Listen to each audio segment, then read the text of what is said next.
Bob is playing the latest in the Zero Escape series, and I only played 999, but he's playing the latest one, so I'd like to hear more about that.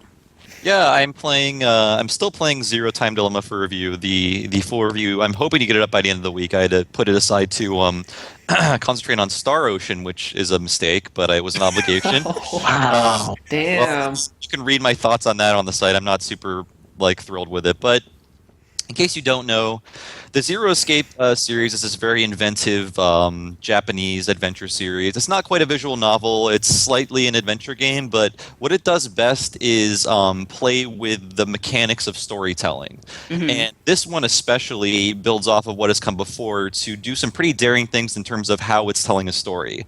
And I can go on if you want me to explain, or unless you guys have some questions about what the hell I'm even talking about. I've never played these games before. Okay. Well, so all the games start off with the basic premise. Nine people are trapped somewhere. They don't know why they're there, and they're forced to play like a death game in which there are certain rules that they have to follow, and if they follow the rules properly and survive, they can eventually escape from where they're trapped.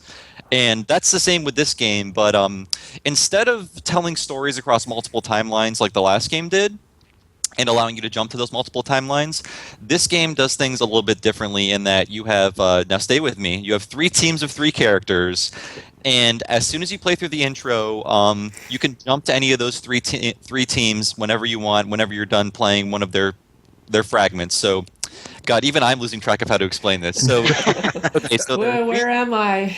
teams of three people, and each group of three has like assortment of story fragments, and it's up to you to decide which one of those you want to play.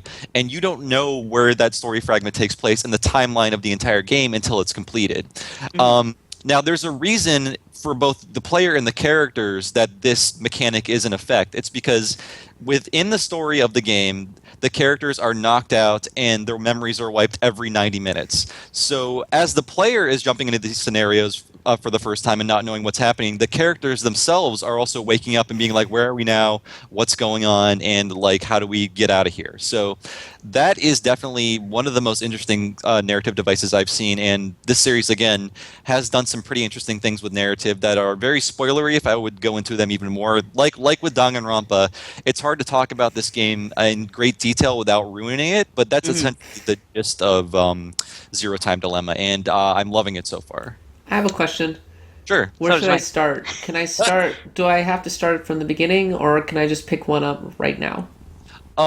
I recommend that, well, okay, I recommend if you have the time to play all the games, I recommend that you play the visual novel iOS port of 999. Hmm. Um, the puzzles in these games are fine. They're room escape puzzles, and if you've been playing those through in the past on the internet and stuff, they're not much different than that. They do get inventive, but the idea of 999 is you play through it multiple times and do different things in the game. And unfortunately, the game makes you do those puzzles again, which is a huge mistake that the further games would correct. So I don't have the gut, I don't have the fortitude for that anymore, and I would not voice that upon anyone. So I recommend if you just want to read about the story, if you want to just follow a fun, twisted Saw-like story, play the visual novel iOS version of 999. And then, oh, Mike has his finger raised. No, go ahead. Go ahead. Okay. I thought you were trying to interrupt me. No, no, no. I'm not going to interrupt you, but I'm going. I'm going Oh, next. okay. Then there's sorry, I'm a little sick, so my thoughts are cloudy. We're all Then, sick. then there's Virtue's Last Reward for Vita, which is definitely worth playing. But I mean, you should play them in order if you're going to play them in order. If you just want to jump to the third game that's out now, you can do that perfectly fine. These are new characters for the most part. Most of them are new, and I don't think it's super reliant on the past games. I mean, you can just take things as they come. Because to be honest, I played Virtue's Last Reward in 2012. I don't remember a whole hell of a lot of what went down in that game. So that's my answer for you. Okay. So my two things are one, you said Saw, which is what I thought as you were explaining it. So it is sort of like that, Yeah, with probably less gore. Yeah, less gore. With probably less gore, I hope. Um, Oh there wow. there is gore. I mean, people die in horrible ways. But I think it's mostly done off screen for the sake of being tasteful, but also for the sake of that these are low budget games. Oh, okay. And convincingly rendering gory scenes is far out of the scope of what this game can do with its models and things like that.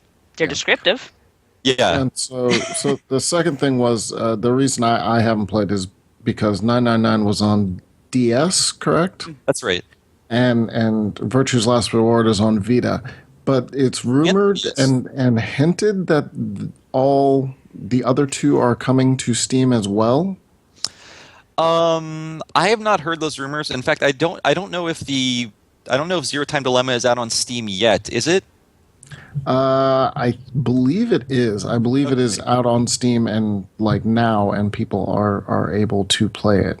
Yeah, I didn't see it on Steam yet, but you're probably right about that. But yeah, so you can conceive of, if you have a 3DS, you can play all of these games because there's 999. It will work with your 3DS, and the following games were both released for the 3DS. So there's 3DS Virtue's Last Reward and 3DS Zero Time Dilemma. So if you want to jump into these games, the 3DS is the best place for them, I think.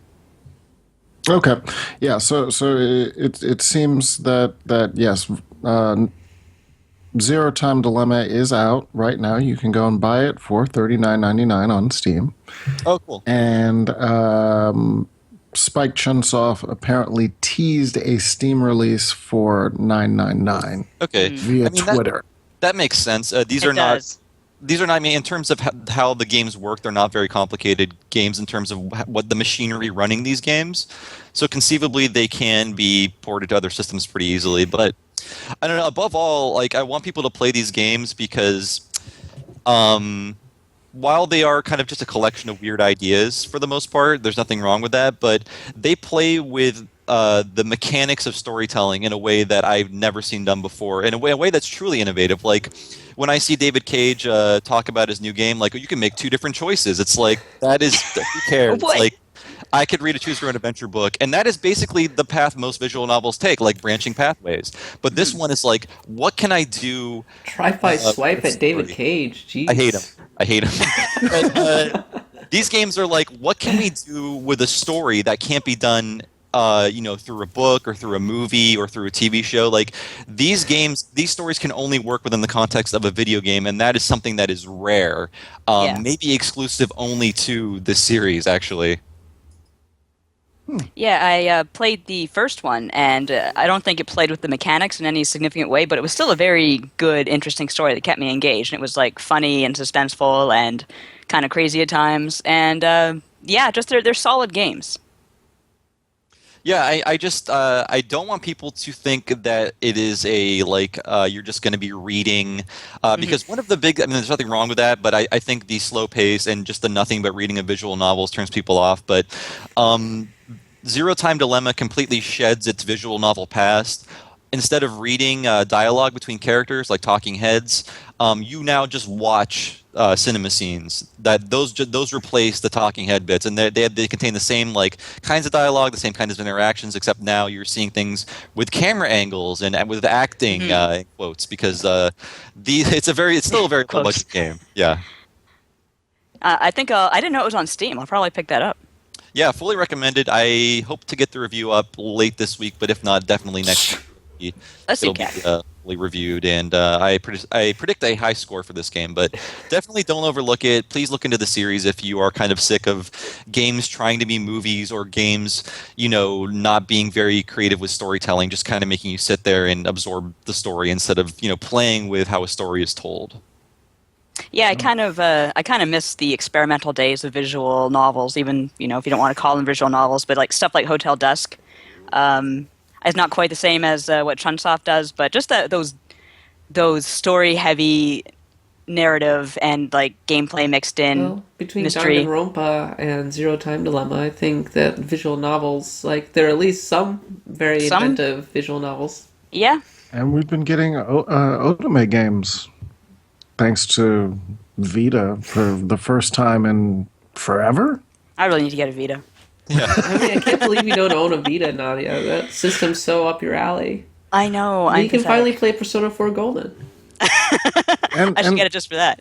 and don't feel too bad, Nadia, because most of these games will likely come to whatever the NX Portable is, because that will be all they have, because there's nothing else, because Sony's not doing another Vita. So Probably not. I'm gonna Well, be so disappointed when it's not a hybrid portable system.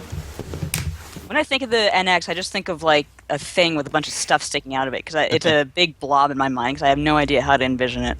Yeah, I We'll mean, know soon. no one knows, but it's coming now. We've It's a heard thing from that's Nintendo that it is apparently- coming on March 2017. Apparently, Miyamoto's still experimenting with something about it. It makes me kind of nervous, to be perfectly honest.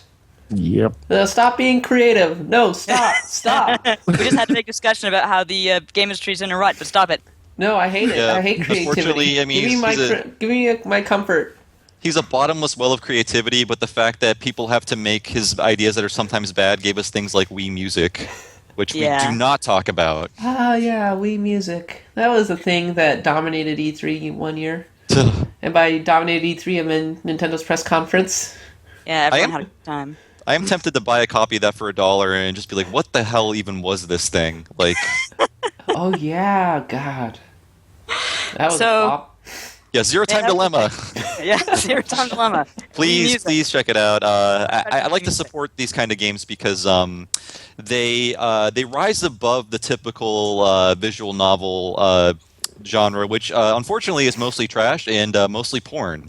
So it is nice to see something that is not like, designed to titillate you, that's approaching, this kind of storytelling in a somewhat serious way. I mean, it is very anime, but at the same time, it's not pandering to you, which is something I like to see with visual novels and Japanese adventure games.